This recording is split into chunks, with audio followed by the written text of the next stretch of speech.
Welcome to Penrose Learning, where we make understanding easy. You start by confirming prerequisites. Make sure iCloud Photos is on or you have a recent backup, and free at least 2 GB of space. Once done, open Settings to check iPhone storage and remove large unused apps or duplicates.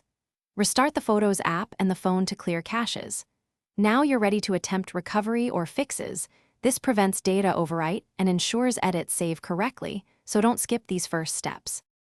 You'll now perform the core fixes.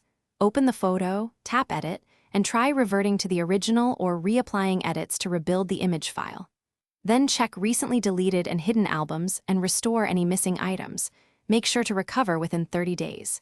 If the photo is corrupted, export the file to the Files app and attempt to open it there, or connect to a trusted third-party recovery tool. These steps recover versions and repair metadata issues. You finish by creating a safe final copy. Duplicate the repaired photo and save it to Files or upload to iCloud/Dropbox so you have a non-photos backup.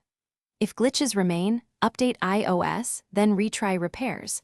As a last resort, restore from a verified backup. Make sure to avoid installing new apps or shooting more photos until recovery completes, because additional writes can overwrite recoverable data.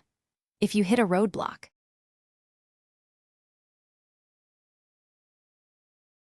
Thanks for watching. If this was helpful, leave a like and consider subscribing. See you next time.